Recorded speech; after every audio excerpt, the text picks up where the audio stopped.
It was hard to believe, but a little over a month had passed since the twins first moved to Gravity Falls.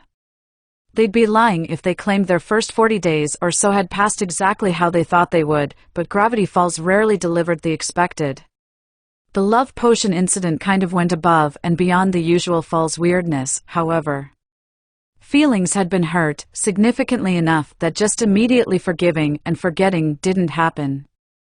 In Mabel's case, it took a good week of Wendy and Tambry freezing her out before her persistent begging for forgiveness finally appeared to win them back to her side. Not that it mattered that much in the long run. When it came to social situations, Mabel tended to spend most of her time with her own crew of Grenda, Candy, and occasionally Pacifica. Her group of friends tended not to mingle much with Wendy's crew, but at least Mabel was once again on speaking terms with the girl she had wronged. Now whatever was going on with Dipper was a bit more concerning. Mabel couldn't have been more overjoyed when he and Wendy overcame the negative effects of the love potion, and the knowledge that it took a kiss of all things to break the spell just made her want to squeal with glee. You'd figure with all the obvious signs, glaring like neon lights on the Vegas Strip, indicating that these two's feelings ran much deeper than friendship, they'd finally stop being idiots and just get together already. That's not what happened. It wasn't quite the exact opposite, but things had not moved in the direction Mabel was expecting. There wasn't any nastiness between the two friends anymore, but for the first few days after the potion incident, the pair seemed to distance themselves from each other a bit. Mabel hoped they just might be feeling awkward due to all the hurtful things they'd said to each other that day and needed a couple days off from one another to get over it. Sure enough, within a few days she caught Dip and the redhead conversing like it was old times. There was a slight catch though. It appeared they only acted like their old selves when other people were around, and Wendy seemed to be intentionally avoiding any situation where she might end up alone with Dipper. She even turned down one of their cherished move nights, with the excuse she was doing something with her crew that evening, even though Mabel clearly remembered Wendy mentioning earlier in the day that she didn't have any plans that night. Not to mention that Dipper had basically been absorbed into that crew. Even Dipper himself noticed Wendy was gradually pushing him away, regardless of how friendly she treated him outwardly in public. Wendy had even gone as far as to start publicly flirting with a popular boy named Trent, and rumor had it that he'd asked her out, and she was seriously considering accepting. The growing distance between he and Wendy prompted Dipper to take a step back from Wendy and her group, choosing to spend more time with Pacifica, who conveniently needed some help studying for a couple of their AP classes right around that same time. Mabel just didn't get it. They'd gone from Wendy basically confessing to her she had a thing for Dipper, the two basically using the power of love to break a magic spell and save their friendship, to now appearing far more distant than they ever were when they lived hundreds of miles apart. Even if they were on friendly terms. Something just wasn't adding up here. Nobody was happier to hear the final bell for that school day than Wendy Corduroy. She made one last final stop at her locker and took a decent look at the tired-looking girl staring back at her in the little mirror she had clinging to the side. At the same time, she received a text message and frowned when she saw the sender. Trent again. Why did I give that guy my number? Trent was a cute guy, there was no arguing that. And he wasn't as douchey as some of the other popular guys at school. Wendy just wasn't interested in him though. The only reason she started flirting with him to begin with was to get Dipper's attention when he started separating from the crew to hang out with Pacifica more often. True, that was kind of her fault for choosing to allow petty bitterness to take over and give him the occasional cold shoulder to punish him, but after everything they'd been through, she hadn't expected Dipper to stop fighting for her all of the sudden. With a sigh, Wendy slammed her locker door, only to come face to face with the last person she'd want to see then or ever. Pacifica Northwest. What was it with this school and finding the face of people you don't want to see lurking behind every open locker? Some cliches you just can't escape from, she guessed. Wendy, I have something you need to rub in my face? No one would blame Wendy for believing that either. Monopolizing Dipper's time was definitely something Pacifica would gleefully gloat about. Can you make it quick?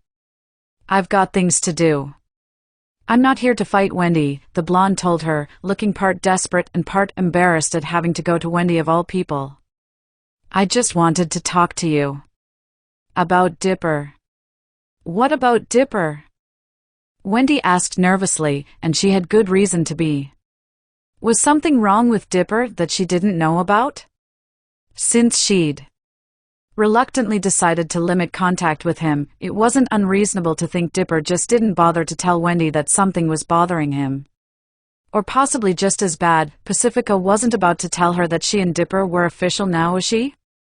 She didn't believe Dipper would just jump into somebody else's arms so quickly, but then again, Pacifica had been pursuing Dipper hard for quite a long time.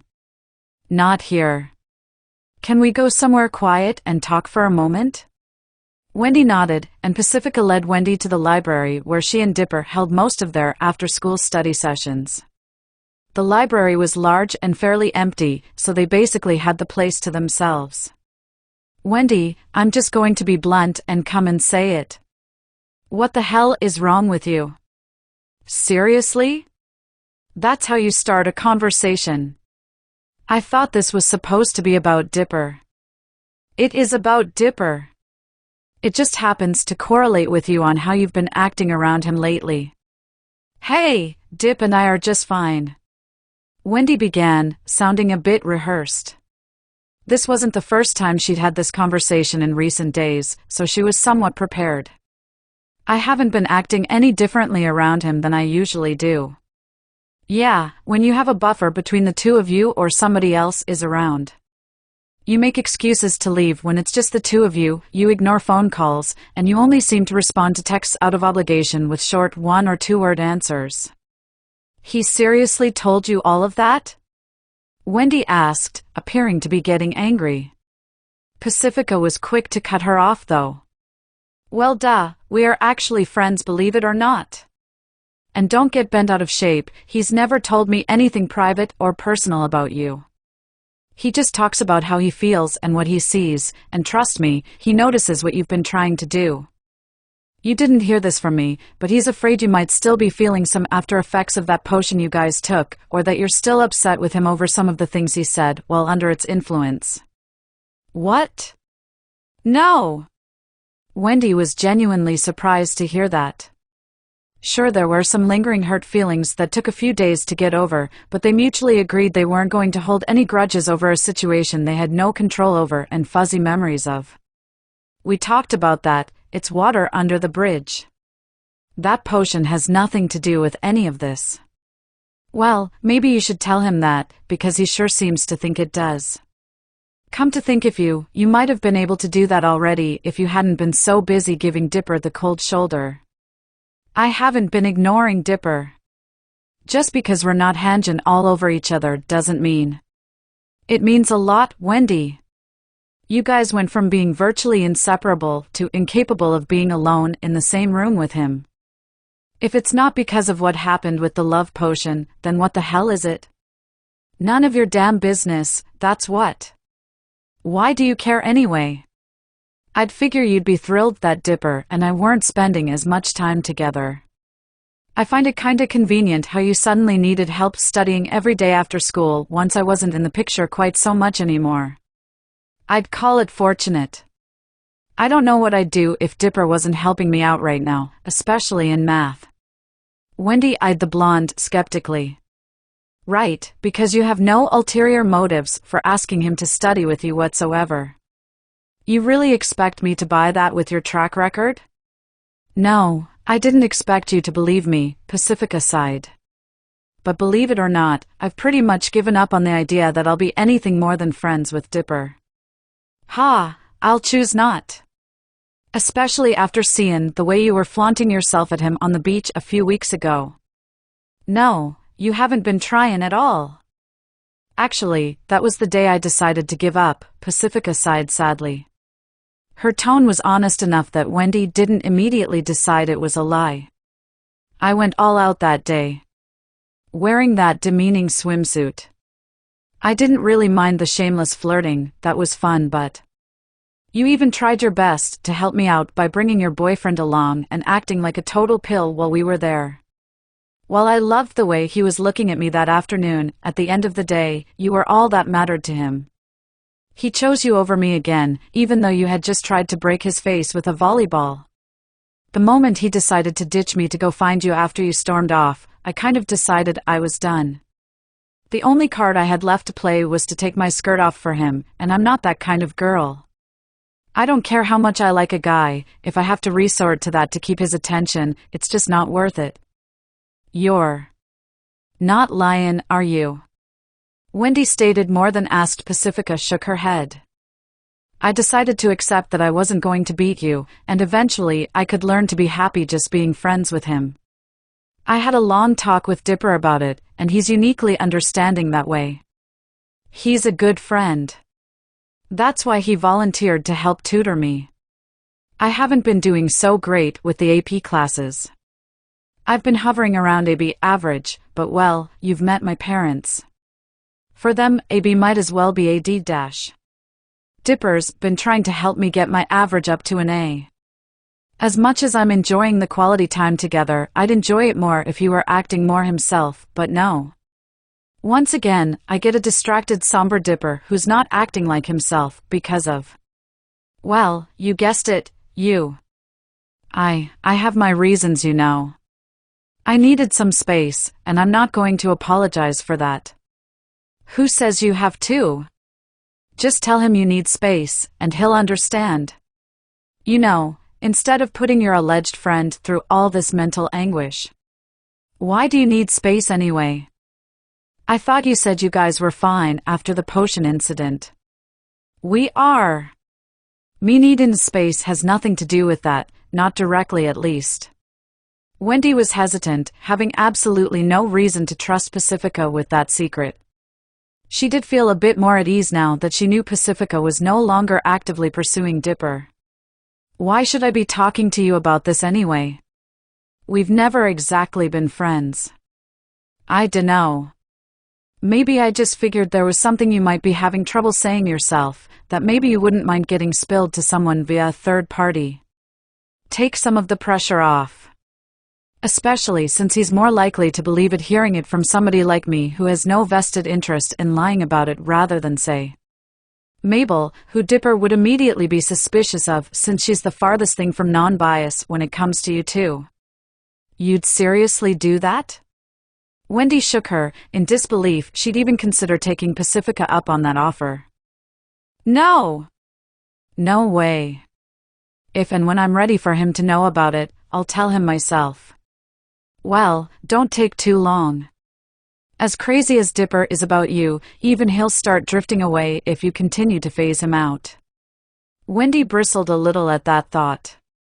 She definitely didn't want that to happen. She just needed time to settle her own emotions down.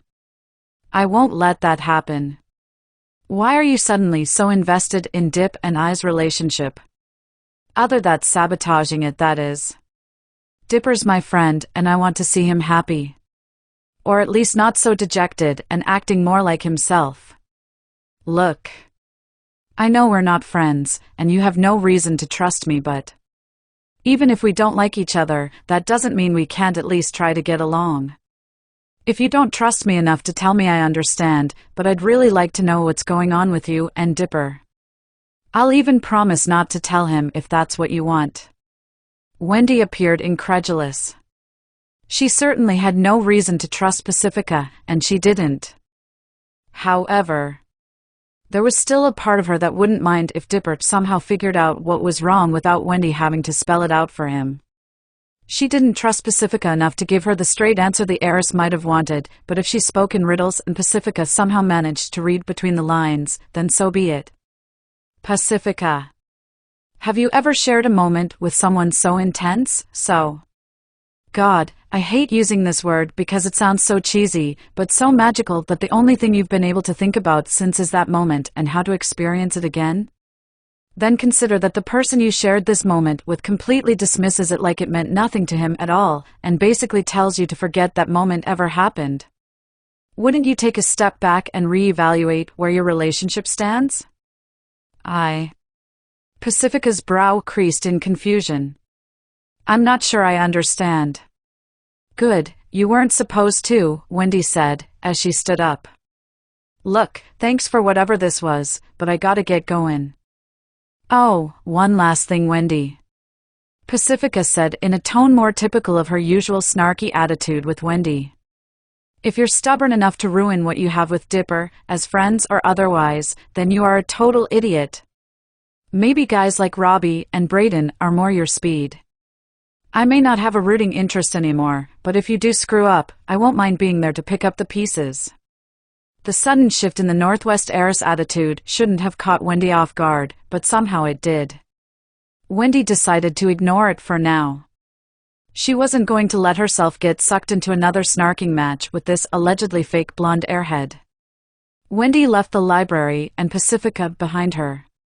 Though with as loud as that pesky Valley Girl sounding voice was yapping in her ear, she might as well have been sitting on her shoulder.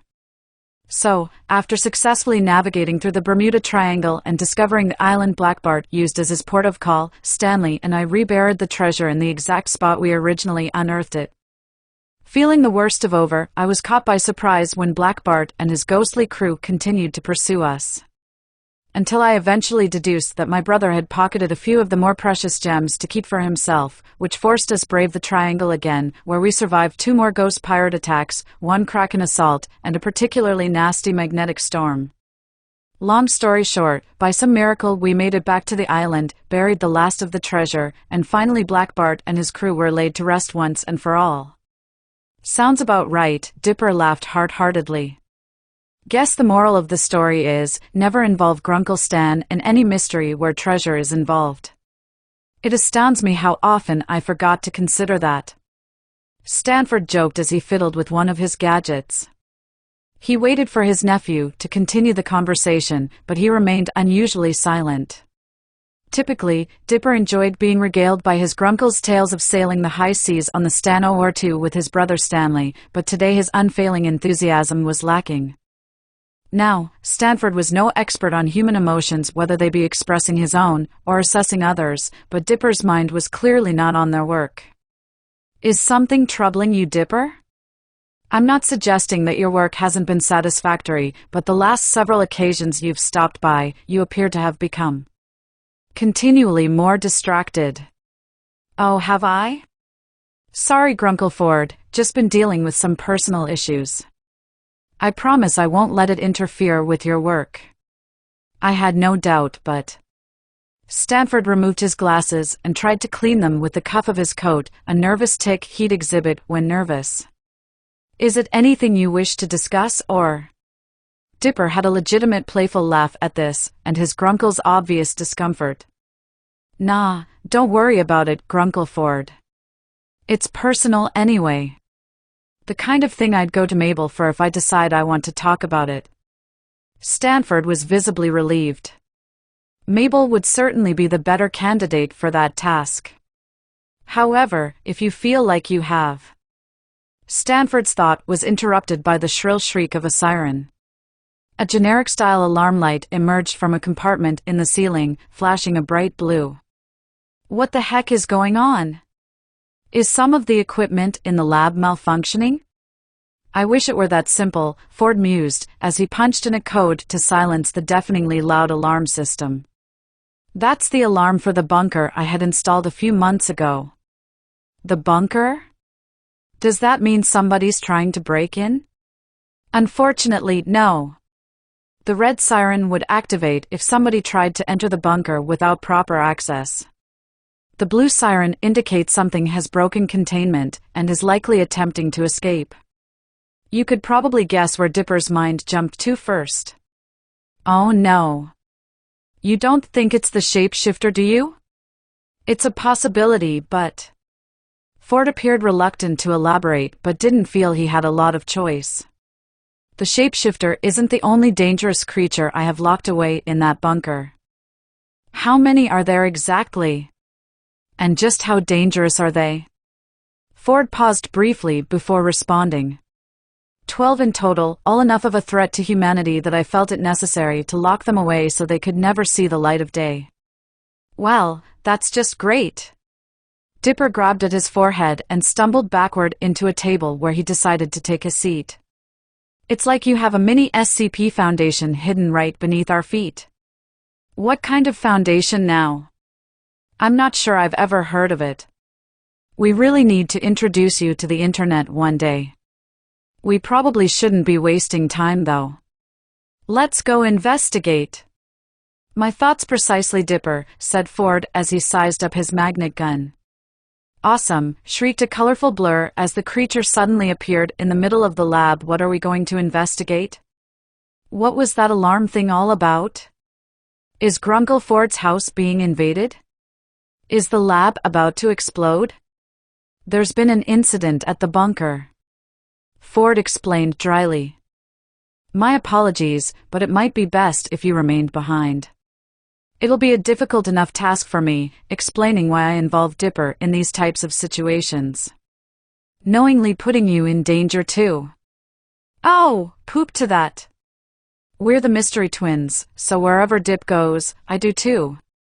Right, bro? She's got me there, Grunkle Ford. Besides, even if you said no, she'd just find a way to blackmail us into letting her tag along. Mabel nodded her head sagely. Insulting, but not untrue. All right then. Extra help would be advantageous. We need to get moving though, we're wasting time. If one of those creatures escapes. I wish Stanley weren't away on business, we could use all the extra hands we can get. Playing slots and cheating at blackjack in Vegas is not a business trip, Dipper deadpanned, as Ford merely nodded his head in begrudging agreement. Hey, I know. If we need some help, why don't you give Wendy a call? She's never passed up on an adventure with us before, and not to mention that she can kick some serious butt if we have to throw down. I don't know, Mabel. We didn't exactly have a great experience the last time we visited the bunker. Perhaps, but she may have a point, Dipper. Wendy's skill set has proved advantageous to us in the past. That's what I'm trying to say. Mabel nudged her elbow into Dipper's side and whispered. Not to mention it would give a certain someone the chance for some quality time with a friend that's way overdue. Potentially life-threatening situations aren't exactly the best occasions to try and fix strained relationships, Mabel. Wendy's not your ordinary girl, Dipper. Can't hurt to give her a call, right? Look, if you want her along so badly, then you ask her. She hasn't been answering my calls lately anyway, so she's more likely to answer if you call her. But that defeats half the purpose. Mabel complained, but realized she'd have to give up that fight as Ford and Dipper began preparing for the trip out to the bunker. She really felt it was important for Dipper to take those first steps towards healing whatever was wrong with he and Wendy's relationship. You know, so she could feel less guilty over causing that rift. Wendy was walking home when she got the call from Mabel. She briefly considered ignoring it. While she was trying to forgive Mabel for the love potion incident, she just wasn't quite all the way there yet. After entertaining the thought briefly, she decided to go ahead and accept the call. She'd already been avoiding Dipper's calls, and she didn't want the twins thinking she was holding a grudge against them. Hey Mabes. What's up? Hey Wendy. You up for an adventure? We didn't get to have any this summer, so why not make up for lost time?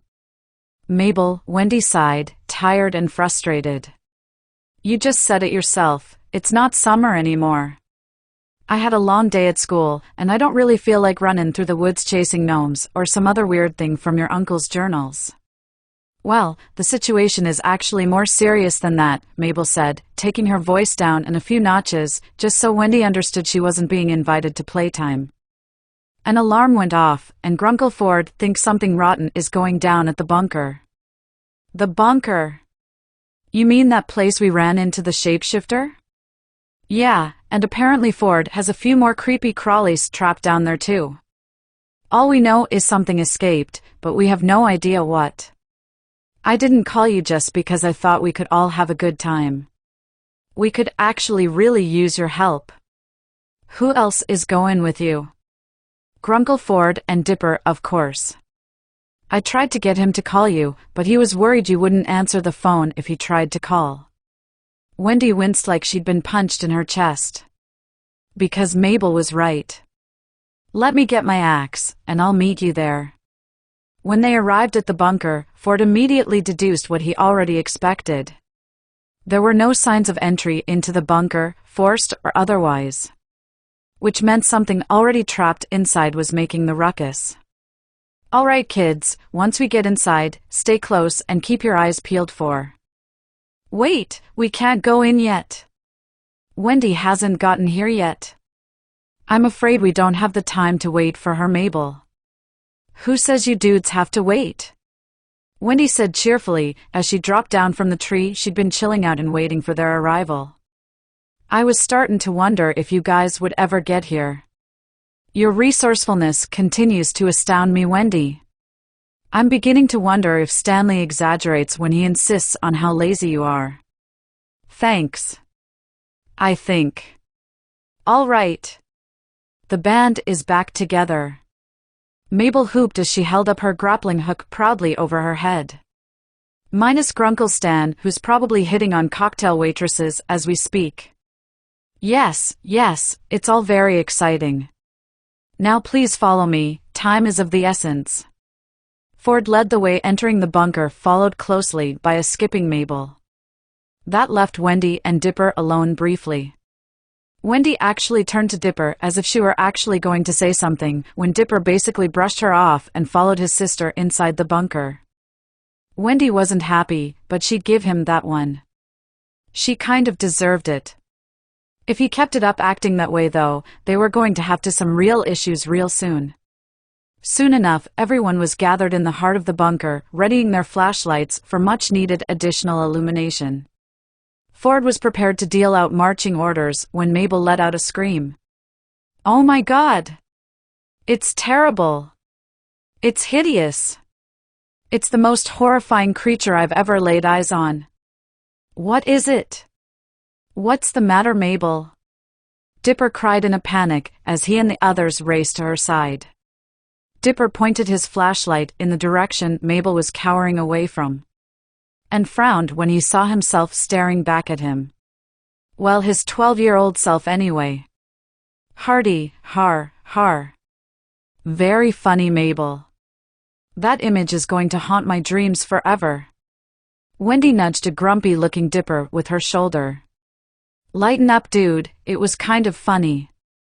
Now's not the time for practical jokes, though. We have no idea how serious the situation is yet. True. Wendy took a good look at the younger-looker version of Dipper stuck in cryosleep. At least we know the problem's not the shapeshifter. Wasn't looking forward to tangling with that thing again. Agreed, now everyone pay attention, Ford announced with authority. Mostly to Mabel, who he didn't appreciate making jokes during what could be a grave situation. Feeling a bit guilty, Mabel made her way back to the group and listened intently. Thankfully, this section of the bunker seems secure, but there's still 2 additional wings we need to investigate. One to the left and another to the right. As reluctant as I'm to separate from you kids, it would probably be best if we split up as to locate any potential containment breaches more quickly. Makes sense to me. Why don't we take the right, Grunkle Ford, and Wendy and Dipper can search the left? Ah. Dipper looked over at Wendy, who looked ready to argue, so instead he beat her to the punch. Why don't you go with Wendy, and I'll go with Grunkle Ford, Mabel? I'm sure she'd rather go with you. Wendy frowned, though whether she was more upset by the suggestion or being interrupted was yet to be determined. Actually, Mabel's suggestion is far more logical, Dipper. We know more about the inner workings of the bunker, so splitting our knowledge between the 2 girls makes the most sense. Just keep your walkies at the ready, and make sure you contact me if you notice anything out of place. I don't care how minuscule a detail it may seem. It could be a clue of critical importance. Stanford didn't wait around to hear any potential disagreements. He headed down the tunnel towards the right wing of the bunker. Mabel followed close behind, but did take a moment to smile and wave coyly at the remaining 2 teens before she disappeared into the darkness. Well, guess we take the left then, Wendy shrugged. Dipper, in seeming agreement, headed in that direction, prompting Wendy to follow. With their flashlights leading the way through the darkness, the teens searched for anything strange that might have upset the bunker's alarm system. It probably wasn't the time to bring up their ongoing issues, but Dipper couldn't help himself. The suffocating silence between him and someone he normally found so easy to talk to was driving him up the wall. Sorry you got stuck with me, Wendy. Pretty sure Mabel had this idea in her back pocket since the moment she decided to call you. No sweat off my back, dude. Wendy smiled impishly, trying hard to act like she normally would have around him just a few weeks ago. You have a problem being stuck with me in this dark, spooky underground laboratory? Wendy. Why would I have a problem with that? You're the one who's done everything in your power to avoid being alone with me lately. I just figured you'd rather search with somebody else. Dipper. Wendy hesitated as she recalled a few of the things Pacifica and other members of her circle of friends had all pretty much reiterated in recent days. You know the way I've been acting lately. It has a lot more to do with me than it does you, right? Why would I think that, Wendy? You said we were cool after everything that went down after taking that potion, but your actions since haven't really matched up with your words. You've been shutting me out, and it's kind of hard not to take that personally. I didn't intend for you to take it that way. Okay, so maybe the fallout from the potion incident affected me more than I was willing to let on. I just needed some space, so having you in that space constantly just wasn't helping me move past it. Why didn't you just tell me that in the first place? I would have understood. The majority of our friendship has been spent with us hundreds of miles apart, so showing some patience while you work things out wouldn't have been all that hard for me. What was hard was not knowing why it was happening. I'm sorry, Dip. I'm just not used to guys who are understanding about stuff like that. I'm used to guys who get angry, pushy, or start trashing me behind my back to everyone in school who'll listen. I couldn't even go to the beach with you that day without Robbie insisting on tag Jin along. Well, if you're going to be friends with me, Wendy, then you need to get used to that. I'm not going to apologize for not being a total jerk. Remember when you got angry at me during lifeguard training for not being completely honest with you? Isn't this kind of the same thing? I wasn't exactly lying, Dipper, I just didn't bother to tell me you needed space, Dipper interjected, causing Wendy to blush. You made a real big deal out of me needing to be honest with you, Wendy, and I expect the same courtesy from you. If you need space, then just tell me. I feel like we've had more than our fair share of that over the years, but I'll still give it to you. Next time just please let me know, and I'll give you as much space, time, or help as you need. Just as long as I'm sure I'm not going to lose my closest friend, I'll help you in whatever way I can. Wendy's response wasn't quite what Dipper expected, and it came in the form of a bone-crunching hug. Dipper took a second or two to gather what was happening, position himself so he could breathe, and finally returned the hug with the one free arm she wasn't pinning to his side. You're right. I guess we both have to work on the honesty thing, huh? No more than we're comfortable. I realize you probably have secrets you're not quite willing to share with anybody else, just like I do. We just have to find a place to meet in the... Dipper trailed off, as he noticed something peculiar behind Wendy. Noticing his attention had shifted from her, Wendy turned to witness what Dipper had discovered. Did you find something? All I see is wood, rocks, and dirt. Exactly. Nature's encroached on this place a bit over the years, but not this much. It looks like there's been some kind of cave-in recently. I'm fairly sure we'll find some equipment and other research material underneath all that nature. Well, only one way to find out. Let's play in the dirt. Play they did, and it wasn't long before Wendy found something interesting. Hey, this kind of looks like one of the cryo canister things your uncle used to trap the shapeshifter. Let me have a look. Dipper rushed over and flashed his light on the canister. Sure enough, it was the exact same type of stasis tube used to imprison the shapeshifter. There's a crack in it near the top too. It's small, but if this was a smaller specimen. Looks like we might have found our escapee. Dipper got on his walkie and radioed Ford.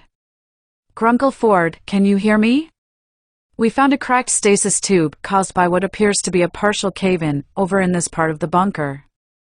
The tube is empty, so either there was never anything inside at all, or whatever was inside was small enough to slip through a small crack in the tube. Interesting. Is the plaque denoting the experiment number still visible somewhere on that tube? Ford asked through the walkie. Yeah, actually. Experiment 56. Experiment 56? Oh dear. Is it that bad? Wendy asked, worried. It's not good, no, but there's definitely worse candidates for escape down here. The occupants of that particular tube were a unique type of mosquito, I believe to be of alien origin, roughly about the size of a dragonfly. I kept them in stasis primarily due to how rapidly they can reproduce. If you happen to come across one, don't let them bite you. The toxin they inject is relatively harmless to humans, but it does have the nasty little side effect of. Suddenly, as if to honor every bad horror story trope in existence, the walkie picked that exact moment to spit static until Ford's voice on the other end was completely intelligible. Grunkle Ford. Grunkle Ford. Dipper shook and slapped at his radio to no reward. Crap! Well, at least we know we're dealing with some kind of insect. Just keep your eyes peeled for oversized mosquitoes. Shouldn't be too difficult to find. Dipper. Wendy said in a hushed, nervous tone, staring at something behind him. What's wrong? Dipper asked uneasily. How he hadn't noticed or felt the large greenish-hued insect resting on his neck, Wendy didn't know, but that wasn't important. Keeping him from making any sudden movements was. Nothing. Don't freak out. Just turn around slowly and check out what's on the wall over there. With a confused crease of his brow, Dipper complied with his friend's odd request. What exactly am I supposed to be looking at? I don't see. Youch. Dipper felt a sudden pinch at the back of his neck, followed by a hard slap that hurt far worse. Ouch. Damn it, Wendy, what the hell? You gross. Wendy blanched as she shook the remains of the giant smushed bug off of her hand. Dipper watched in fascination as the oversized insect's corpse floated to the ground. Is that one of the?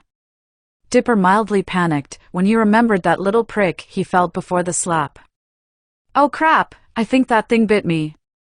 It should be fine, dude, Wendy said, sounding somewhat nervous and unsure of herself. Ford did say that their toxins were pretty much harmless to humans. He also mentioned a nasty side effect before the radio gave out.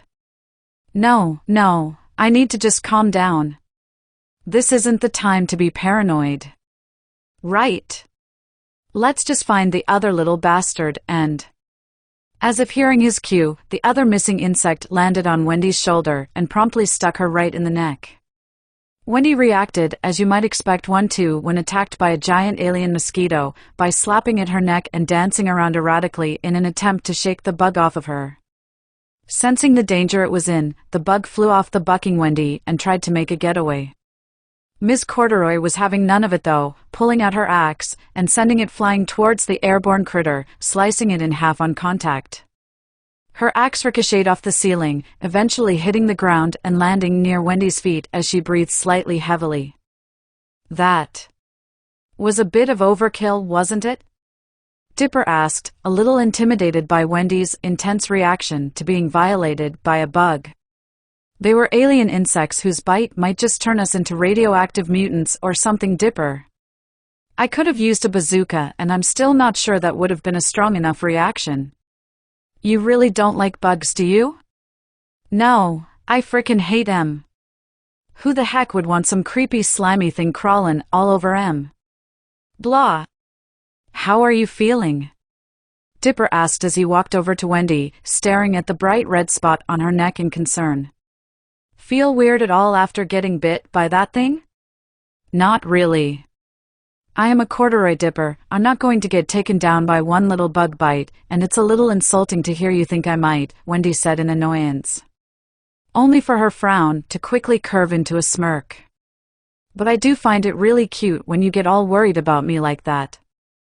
Dipper blushed heavily, as did Wendy when she processed what she said. Did I just say that aloud?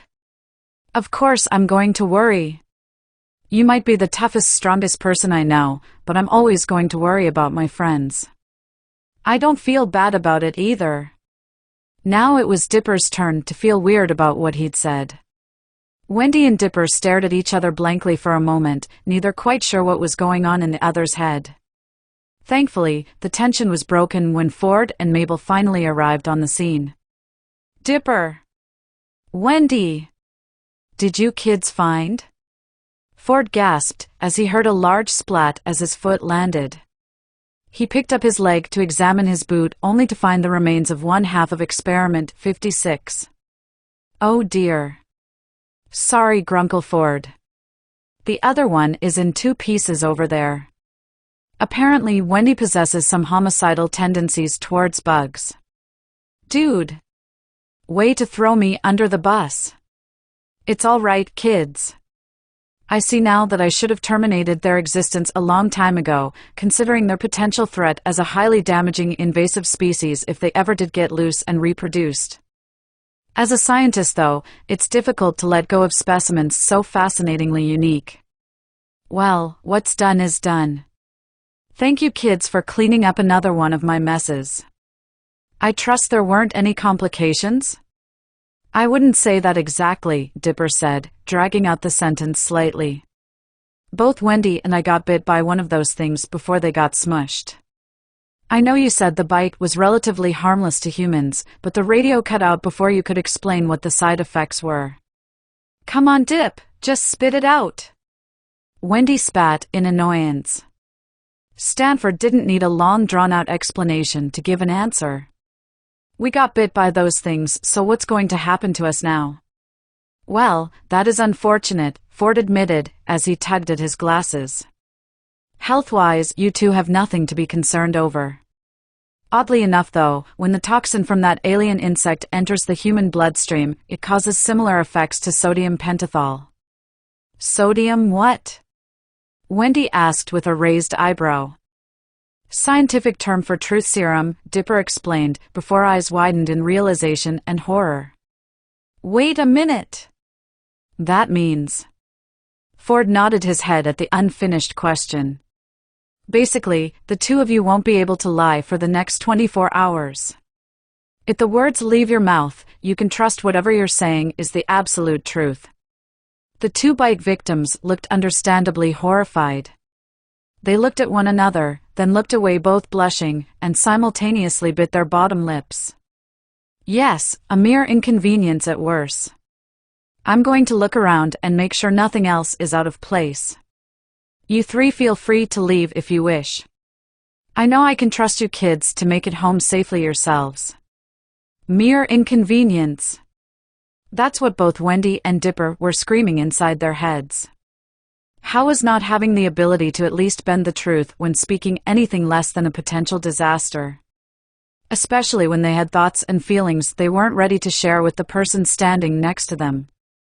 You, what's this I hear? Mabel practically squealed as she circled the infected teens like a wolf sizing up its prey. For their part, Dipper and Wendy did have the looks of severely wounded whitetails. You two can't lie. Which means I can pretty much ask either one of you whatever I want, and you must speaketh the truth. Mabel continued to circle, as her prey grew increasingly nervous she was going to single them out. Her brother gulped as she pointed at him. Dipper! There's one thing above all else that I have too. No need to know. Were you the one that ate the pudding cup I left hidden in the back of the fridge? What? That's what you had to know?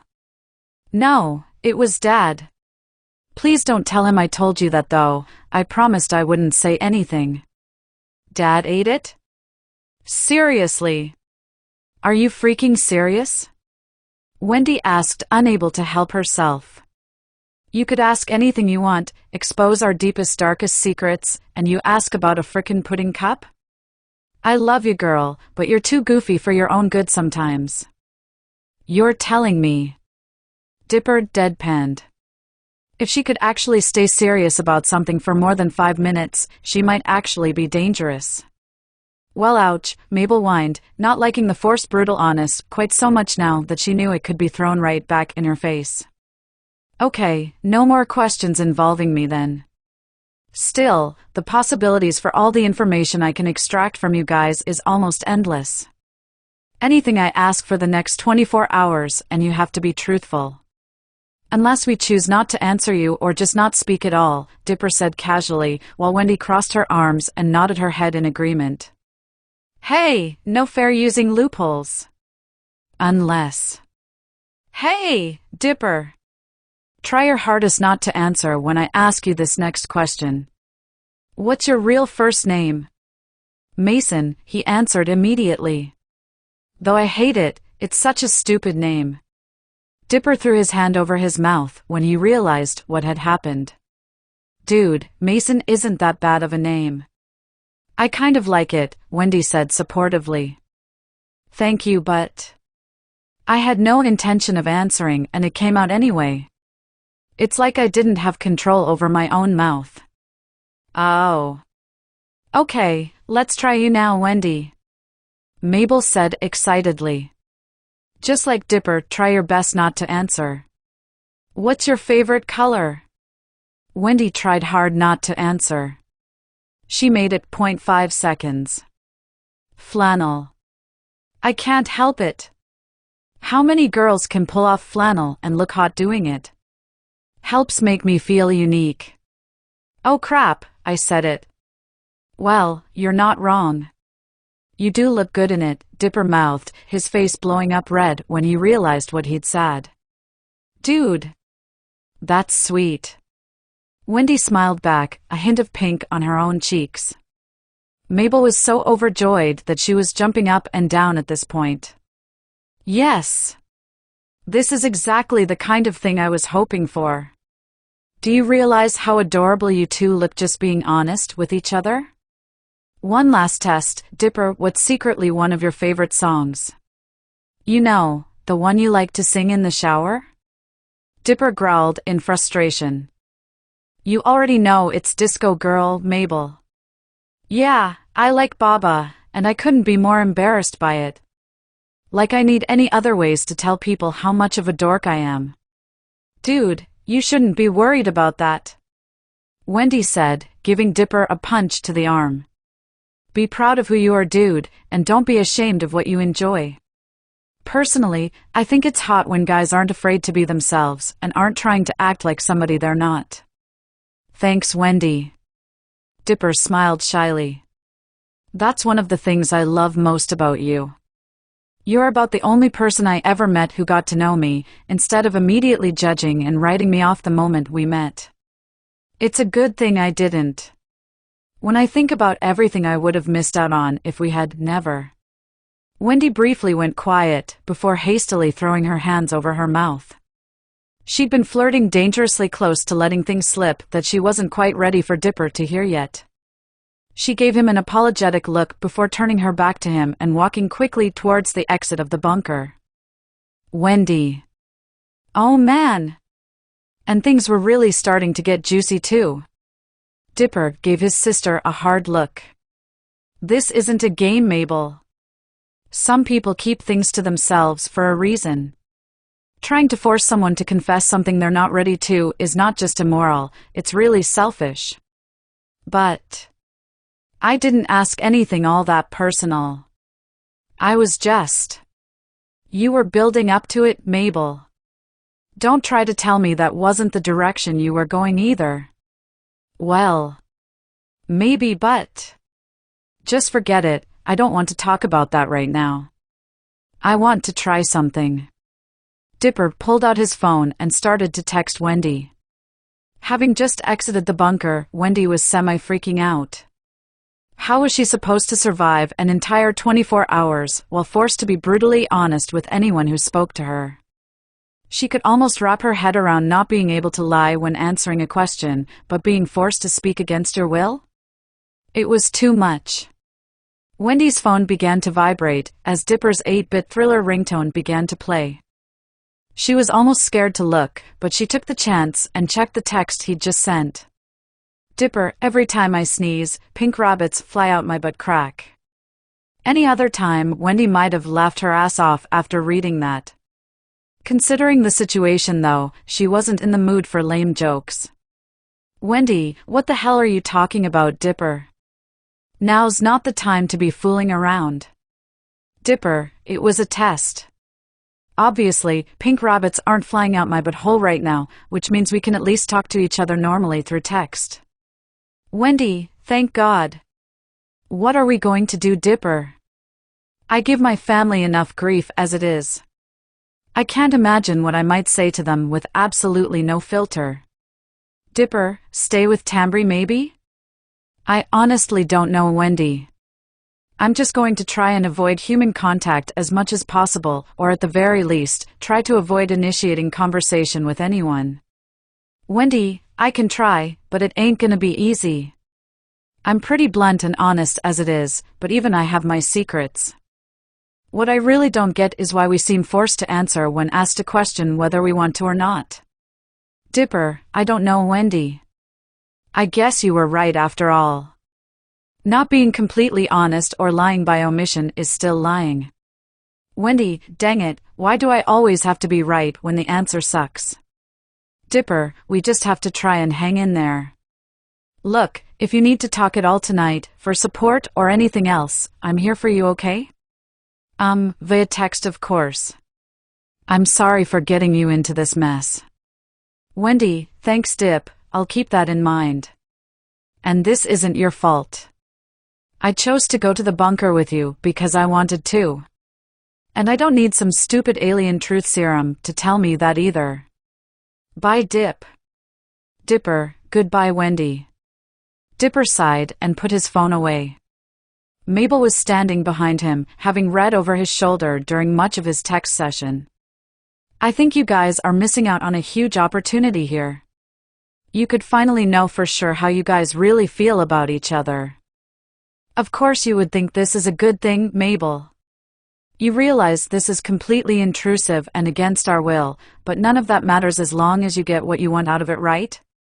To feel better about yourself after the incident with the love potion?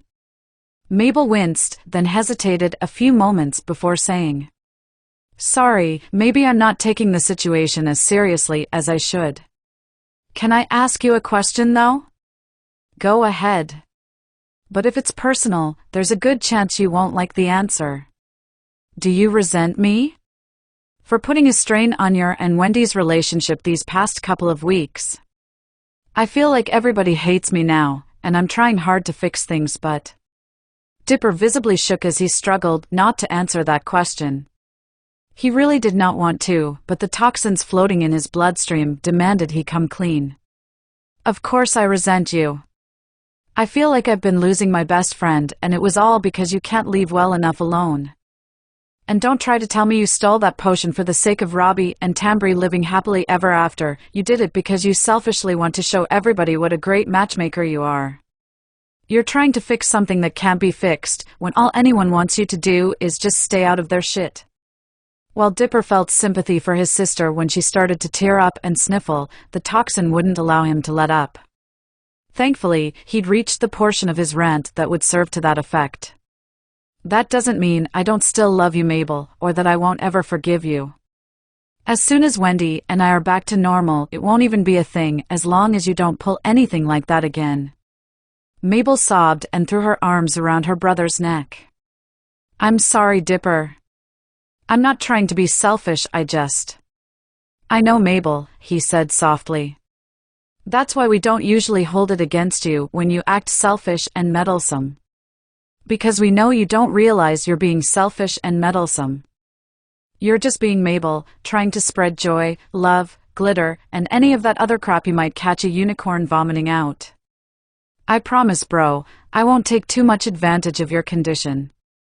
I'm going to have some though. When else am I going to get the opportunity? Still, I think you should really consider taking advantage of this and finally tell Wendy how you really feel. I'd love to have the courage to do that, Mabel, but I just don't. She's rejected me once before, but was kind enough to stay friends and let me be a part of her life. If she rejects me a second time, I doubt even she'd be chill enough to look past the awkwardness of that to stay friends. Not like we have been anyway. You should still think about it. When else are you gonna get this kind of chance? You don't even have to think up some corny lines or how to word your confession. The truth toxin in your system is going to write them for you. You'll speak exactly what you feel and how much Wendy means to you. Worded that way, Mabel had gotten Dipper's attention. He was still miles away from feeling like that was a good idea, however. I'll think about it, Mabel. I'm probably not going to go through with it. But I'll at least think about it.